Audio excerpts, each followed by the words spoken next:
Welcome to Viji's quick kitchen. இன்றைக்கி இந்த வீடியோவில் நம்ம முருங்கைக்கீரை கதம்ப சாதம் எப்படி செய்யலாங்கிறத பார்க்கலாம். இது செய்கிறதுக்கு கருப்பு கொண்ட கடலை அரை கப்புக்கும் கொஞ்சம் கம்மியாக எடுத்துக்கிட்டேன். அதே போல் மொச்சப்பயிரையும் அரை கப்புக்கு கொஞ்சம் கம்மியாக எடுத்துக்கிட்டேன். தட்டைப்பயிறு 1/4 கப்பு எடுத்துக்கிட்டேன். இது மூணும் சேர்ந்தால் 1 கப்பு போல் வரும். இது முன்னாடி நாள் நைட்டே ஊற வச்சுக்கலாம். அடுத்தது இதுக்கு தேவையான வெஜிடபிள்ஸ் பார்க்கலாம். 1 கப்பு சின்ன வெங்காயம், 2 பெரிய சைஸ் தக்காளி அரிஞ்சது, ஒரு சின்ன கப்பு அவரைக்காய், ஒரு சின்ன கப்பு வாழைக்காய், பூசணிக்காய் கொஞ்சம் பெரிய கப்பு அளவு, ஒரு 5 கத்திரிக்காய். அது தண்ணியில் போட்டு வச்சுக்கோங்க அரிஞ்சு, இல்லைன்னா அது கருத்து போயிடும். இப்போ செய்ய ஆரம்பிச்சிடலாம். ஒரு பேனில் 6 ஸ்பூன் அளவுக்கு எண்ணெய் விட்டுக்கலாம். எண்ணெய் காஞ்சதும் கருவேப்பிலை போட்டுக்கலாம்.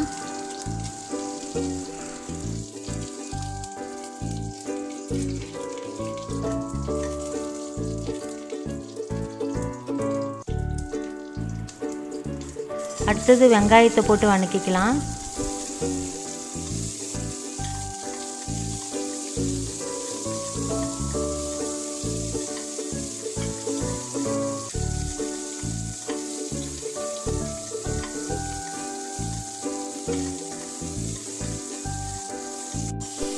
அரிஞ்சு வச்ச தக்காளியை போட்டுக்கலாம். நல்லா வதக்கிக்கலாம். நல்லா தோல் சுருண்டு வர வரைக்கும் நல்லா வதக்கிக்கலாம்.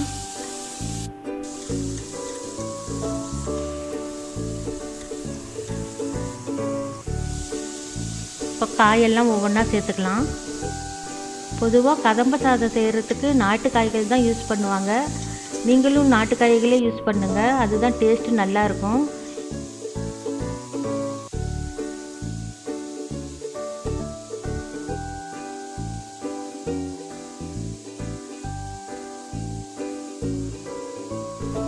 இதோட வெள்ளை பூசணிக்காய் சேர்த்தா இன்னும் குழம்பு நல்லா டேஸ்ட்டாக வரும். நான் இன்றைக்கி சேர்க்கலை, நீங்கள் செய்கிறப்போ கொஞ்சம் சேர்த்துக்கோங்க. காயெல்லாம் 5 நிமிஷம் போல் நல்லா வதங்கட்டும். சில பேர் காயெல்லாம் வணக்காமல் அப்படியே டைரெக்டாகவே சேர்த்துருவாங்க. நீங்கள் காயெல்லாம் கொஞ்சம் எண்ணெயில் வதக்கி போட்டிங்கன்னா குழம்பு இன்னும் கொஞ்சம் டேஸ்ட்டாக வரும்.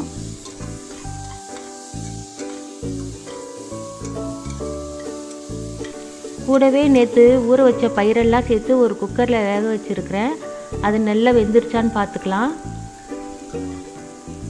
நல்லா வெந்துருச்சு. இப்போது நம்ம வதக்கின காயில் பயிரெல்லாம் தண்ணியோடு சேர்த்துக்கலாம்.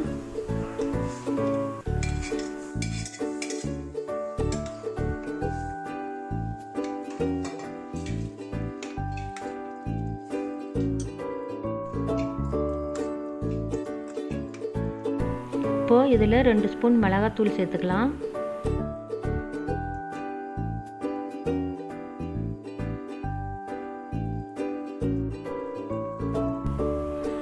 ரெண்டு ஸ்பூன் குழம்புத்தூள் சேர்த்துக்கலாம். தேவையான அளவு உப்பு, ஒரு 1/2 டீஸ்பூன் மஞ்சத்தூள் எல்லாம் சேர்ந்து நல்லா கலந்து விட்டுக்கலாம். இந்த இடத்துல தண்ணி தேவைப்பட்டால் கொஞ்சம் சேர்த்துக்கோங்க. இப்போ மூடி வச்சிடலாம், வெந்துக்கிட்டு இருக்கட்டும். அடுத்தது முருங்கைக்கீரை தாளிக்கிறதுக்காக கடாயில் கொஞ்சம் எண்ணெய் விட்டுக்கலாம். இப்போ கொஞ்சமாக கடுகு உளுத்தம் பருப்பு,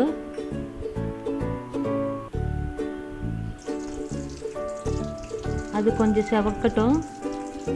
செவந்ததும் ஒரு 3 வரமிளகாய் கிள்ளி வச்சுருக்கேன், அதை சேர்த்துக்கலாம்.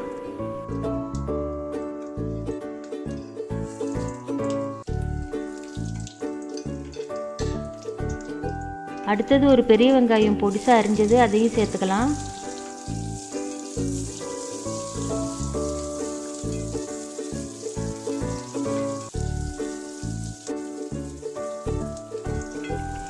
வெங்காயம் நல்லா வதங்கினதும் முருங்கைக்கீரையை சுத்தம் பண்ணி எடுத்து வச்சுருக்கேன், அதை இதோடு சேர்த்துக்கலாம்.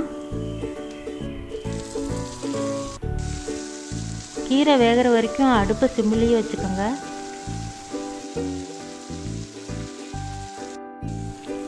தேவையான அளவு உப்பு சேர்த்துக்கலாம். உப்பு சேர்த்து நல்லா கலந்து விட்டுக்கலாம்.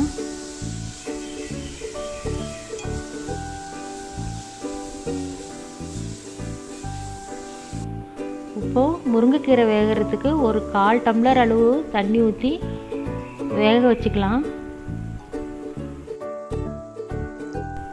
கீரை வெந்துட்டு இருக்கட்டும், மூடி வச்சிடலாம்.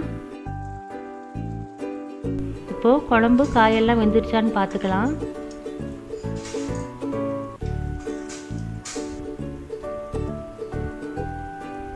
காயெல்லாம் வெந்துருச்சு. இப்போ ஒரு எலும்பிச்சப்பழம் அளவு புளியை கரைச்சி வச்சுருக்கேன், அதை இதோடு சேர்த்துக்கிறேன்.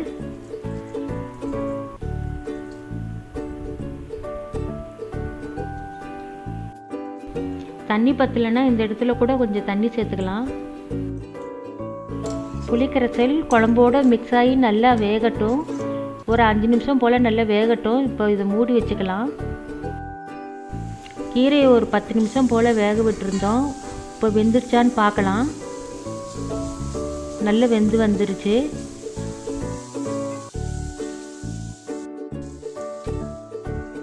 இப்போ குழம்பு என்ன இருக்குன்னு பார்க்கலாம். குழம்பு எண்ணெய் தெளிஞ்சு நல்லா ரெடி ஆயிடுச்சு.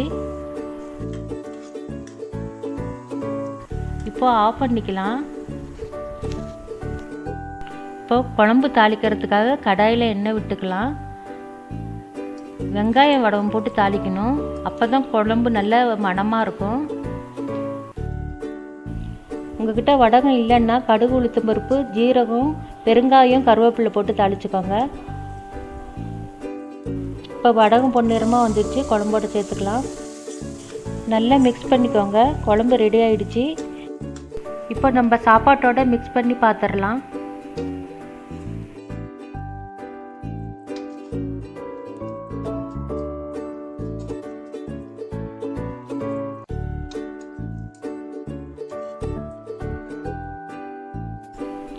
நம்ம வதக்கி வச்ச கீரையும் இந்த சாப்பாட்டோட சேர்த்துக்கலாம்.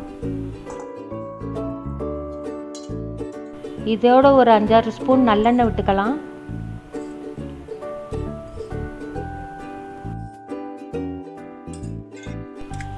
நல்லா மிக்ஸ் பண்ணி விட்டுருங்க.